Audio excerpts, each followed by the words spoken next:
Assalamu alaikum. Welcome to my YouTube channel Knowledge for Students. Students, today we are going to take the start of class number 12. तो आज हम आगाज़ करने जा रहे हैं क्लास नंबर 12 का। आज की क्लास में हम लोग डिस्कस करेंगे शुड हैव मॉडल वर्ब को।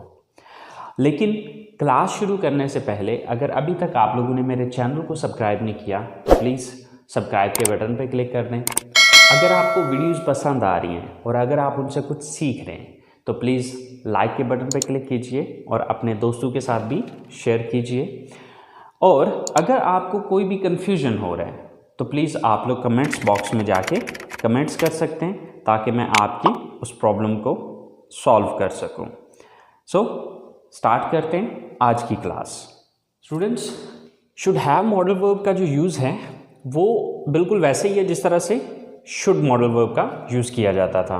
फ़र्क सिर्फ इतना आएगा कि should have modal verb should का पास्ट है, यानी कि उसी मकसद के लिए ये भी यूज़ हो रहा है जिस मकसद के लिए शुड यूज़ हो रहा था। लेकिन फ़र्क सिर्फ इतना आ जाएगा कि शुड मॉडल वर्ब को हम प्रेजेंट में यूज़ कर रहे थे और शुड हैव मॉडल वर्ब को हम पास्ट में यूज़ करेंगे। तो अब अगर हम इसकी डेफिनेशन को देखते हैं तो क्या है कि should have modal verb is used to express advisability and suggestion in the past.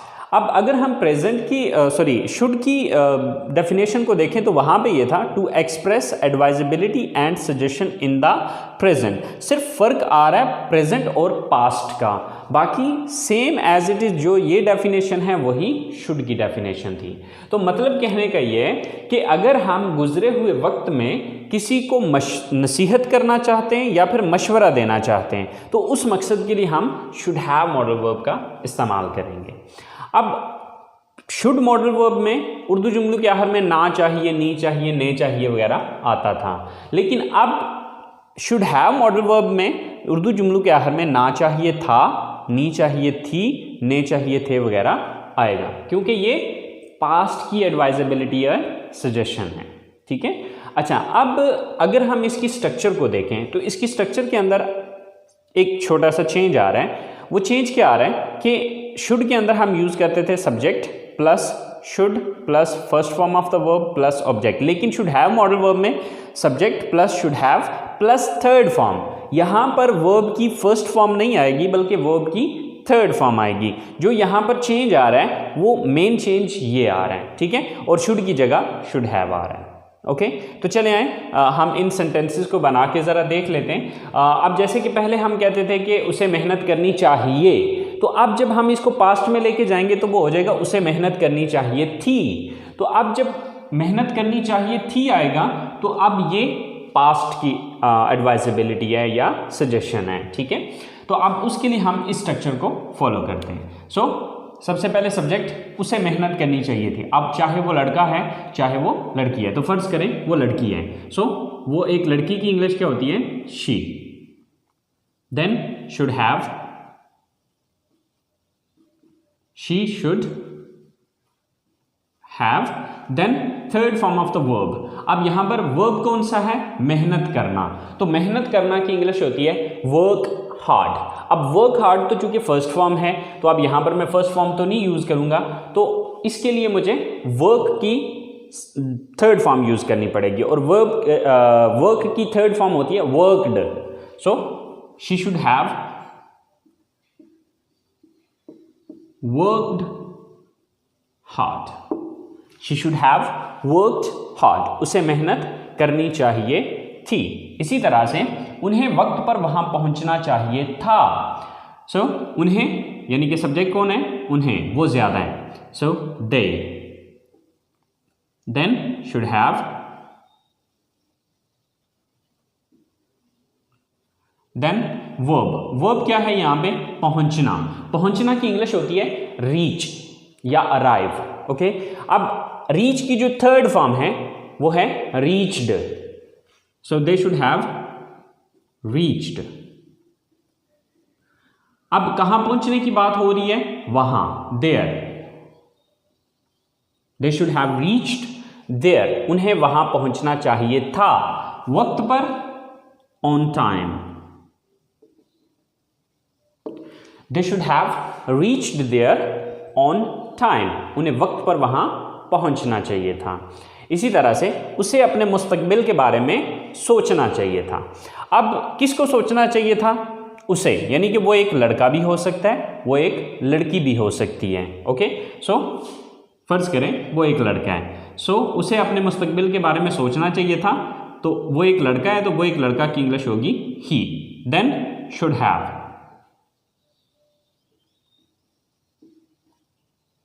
He should have, उसे चाहिए था, क्या करना चाहिए था? सोचना चाहिए था। यहां पे वर्ब क्या है? सोचना।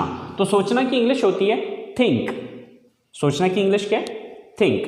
तो अब थिंक की हम थर्ड फॉर्म लगाएंगे, थिंक, थॉट, थॉट। तो अब थिंक की थर्ड फॉर्म लगेगी thought. He should have thought, उसे सोचना चाहिए था। किस बारे में? अपने मुस्तकबिल के बारे में। अबाउट, अबाउट का मतलब है बारे में, अबाउट हिज फ्यूचर। ठीक है, हिज फ्यूचर, अपना मुस्तकबिल। He should have thought about his future, उसे अपने मुस्तकबिल के बारे में सोचना चाहिए था। ओके, इसी तरह आसिम को अपने भाई की मदद करनी चाहिए थी। अब यहां पर सब्जेक्ट कौन है? आसिम। देन शुड हैव,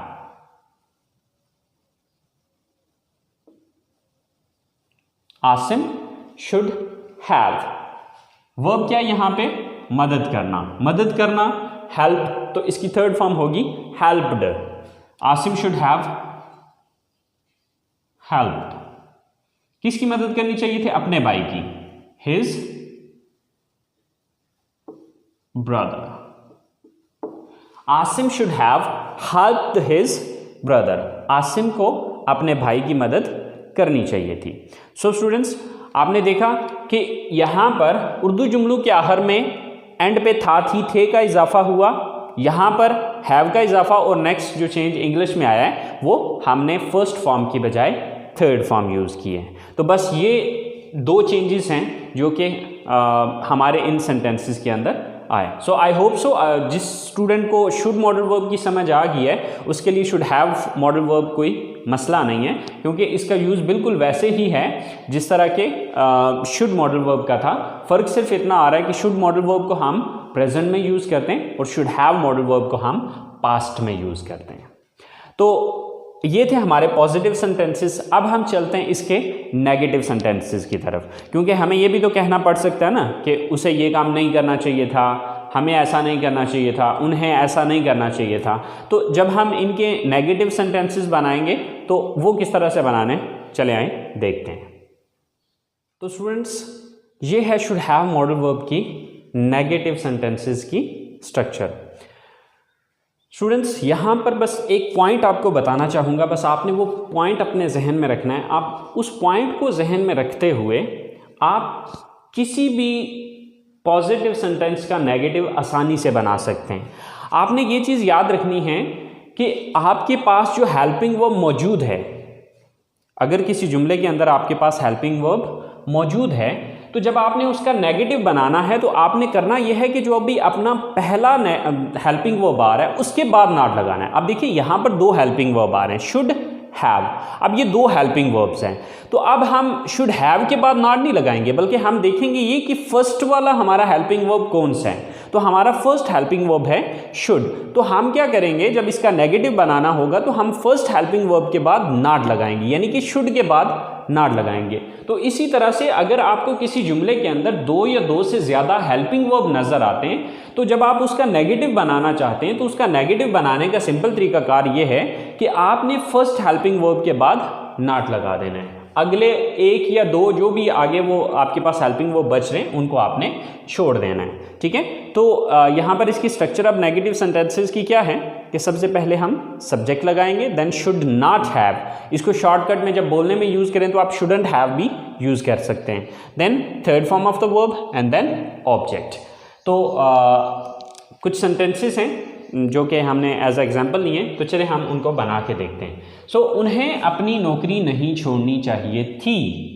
अब किसे नहीं छोड़नी चाहिए थी? सब्जेक्ट कौन है? उन्हें। सो दे। then should not have, they should not have, then verb third form. अब यहां पर वर्ब क्या है? छोड़ना। सो छोड़ना की इंग्लिश होती है लीव, छोड़ना की इंग्लिश क्या है? लीव, और इसकी थर्ड फॉर्म होगी left. They should not have left, क्या नहीं छोड़ना चाहिए था? अपनी नौकरी, their job. They should not have left their job, उन्हें अपनी जॉब या अपनी नौकरी नहीं छोड़नी चाहिए थी। इसी तरह से साजिद को अपना पैसा जाया नहीं करना चाहिए था। सो सब्जेक्ट कौन है यहां पर? Sajid. Then should not have,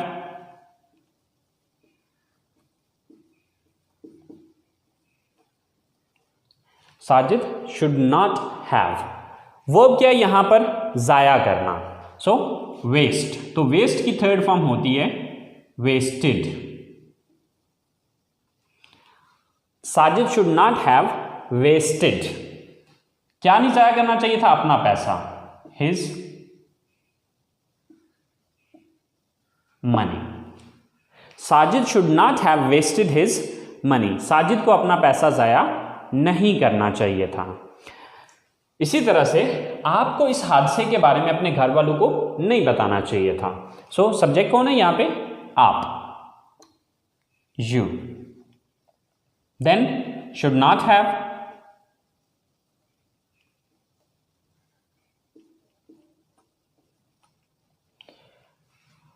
then verb. Verb क्या है यहां पे? बताना।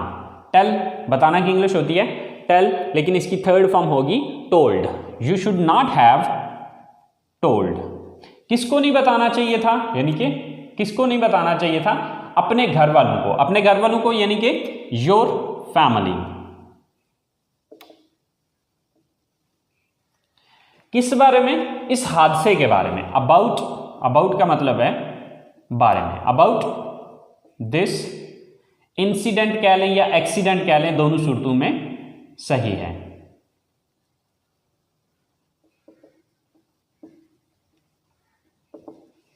So, you should not have told your family about this incident या accident, दोनों सूरतों में सही है कि आपको इस हादसे के बारे में अपने घर वालों को नहीं बताना चाहिए था। So, इसी तरह से उसे अकेले वहां नहीं जाना चाहिए था।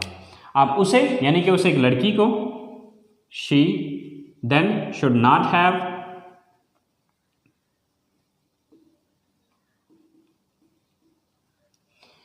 वर्ब की थर्ड फॉर्म जाना, तो जाना की इंग्लिश होती है गो, तो इसकी थर्ड फॉर्म होती है gone. She should not have gone, कहां जाना चाहिए था? वहां, तो वहां की इंग्लिश है there. She should not have gone there, अकेले alone. So she should not have gone there alone. तो स्टूडेंट्स, अगर हम पॉजिटिव और नेगेटिव सेंटेंसेस के अंदर अगर हम डिफरेंस देखें तो सिर्फ नॉट का डिफरेंस आ रहा है, ठीक है। आप शुड के बाद नॉट लगा दें पॉजिटिव सेंटेंसेस में तो वो नेगेटिव सेंटेंसेस बन जाएंगे। सो आई होप सो स्टूडेंट्स आपको नेगेटिव सेंटेंसेस की समझ आ गई होगी।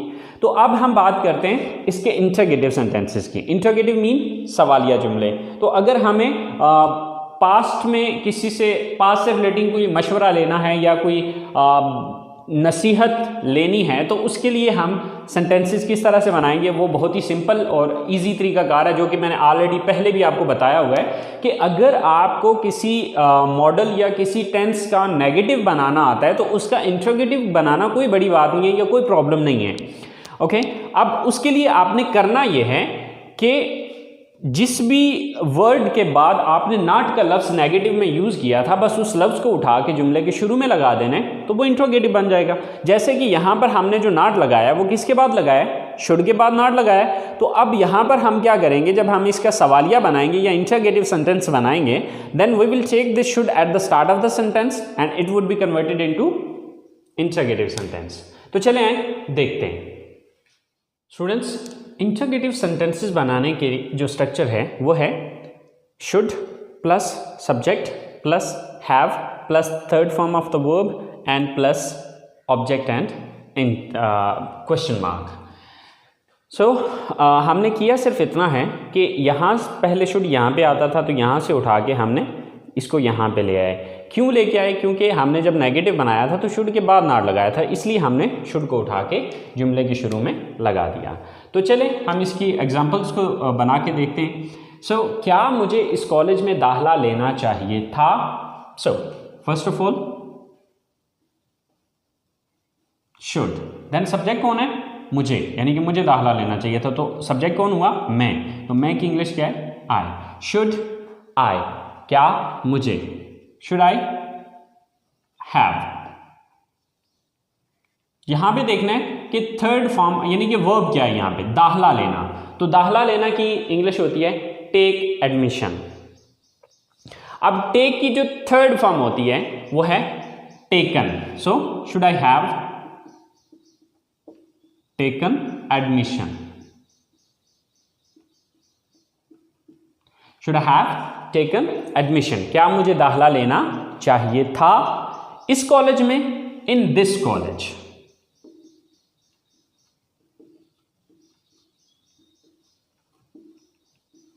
So should I have taken admission in this college, क्या मुझे इस कॉलेज में दाखिला लेना चाहिए था। इसी तरह से क्या हमें उसे इस बारे में बताना चाहिए था? So first of all should, then subject कौन है? हमें, यानी कि हम सब्जेक्ट हैं, should we, then have, should we have, third form of the verb. अब यहां पर काम कौन सा है? बताना। वर्ब क्या है? बताना। तो बताना की इंग्लिश होती है टेल और इसकी थर्ड फॉर्म है told. Should we have told, किसे बताना है? उसे, यानी कि वो लड़का भी हो सकता है, वो लड़की भी हो सकती है। अगर वो लड़का है तो हिम, अगर वो लड़की है तो her. Should we have told her या हिम। अब अगर लड़की है तो हर, अगर लड़का है तो him. So should we have told him, इस बारे में, अबाउट दिस।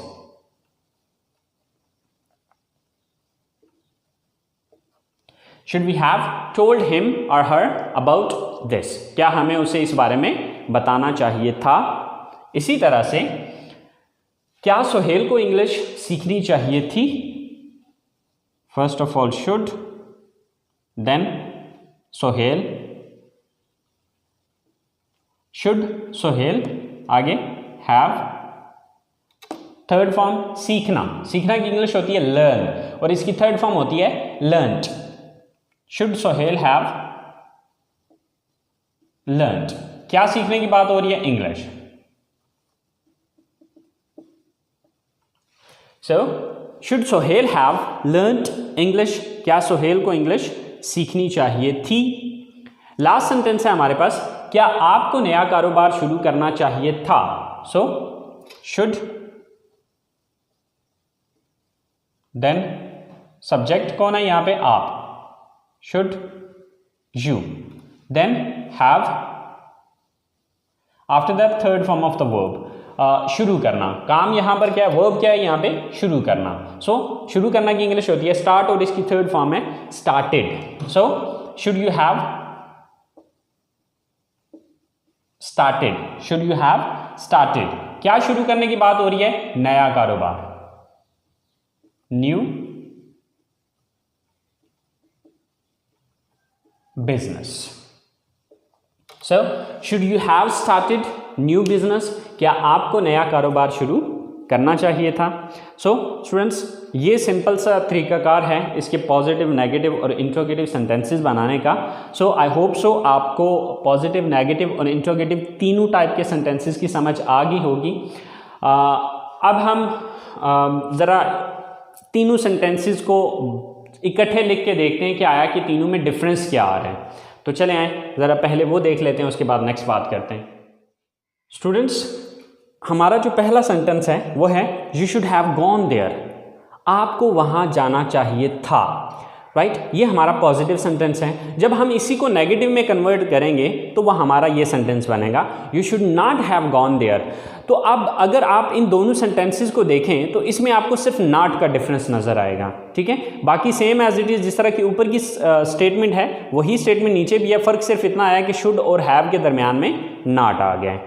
अब इसका अगर हम सवाल बनाते हैं तो सवाल में हम क्या करेंगे, इस शुड को चूँकि उठा के शुरू में ले आएंगे, तो ये शुड यहाँ पे जब आ जाएगा तो ये जुमला ये बन जाएगा, should you have gone there. तो यहाँ पर देखें इंटरोगेटिव वही बना हुआ है कि should you have gone there. तो स्टूडेंट्स, ये छोटे छोटे डिफरेंस हैं जिनको आपको अंडरस्टैंड करने की ज़रूरत है। अगर आप इन छोटे छोटे डिफरेंसेस को समझ लेते हैं तो आपके लिए पॉजिटिव को नेगेटिव में और नेगेटिव को इंटरोगेटिव सेंटेंसेस में कन्वर्ट करना कोई बड़ी बात नहीं है, कोई प्रॉब्लम नहीं है। बस एक फार्मूला याद रखें कि अगर किसी जुमले के अंदर, यानी कि अगर किसी पॉजिटिव जुमले के अंदर आपके पास हेल्पिंग वर्ब मौजूद हैं तो आपने पहले हेल्पिंग वर्ब के बाद नॉट लगाना है, तो वो नेगेटिव बन जाएगा। और जब इसी को आपने इंट्रोगेटिव में कन्वर्ट करना है तो आपने करना ये है कि उस लफ्ज़ को उठा के जुमले के शुरू में ले आना है जिसके बाद हमने नॉट लगाया था। बस सिंपल सा फार्मूला है। So I hope so students, should have modal आपको क्लियर हो गया होगा। तो अपनी बात को यहीं पे आज ख़त्म करते हैं, आज की क्लास को फिनिश करते हैं। इंशाल्लाह ज़िंदगी रही तो नेक्स्ट अगली क्लास के साथ हाज़िर होंगे। लेकिन अब नेक्स्ट अगली क्लास में हम कुछ और इंट्रोगेटिव टाइप सेंटेंसेस की, यानी कि इसमें हम WH इंट्रोगेटिव सेंटेंसेस जो होते हैं उनके बारे में बात करेंगे। बहरहाल तब तक के लिए अपना ख्याल रखिएगा। इंशाल्लाह ज़िंदगी रही तो आप लोगों के साथ अगली क्लास में मुलाकात होगी। अल्लाह निगहबान।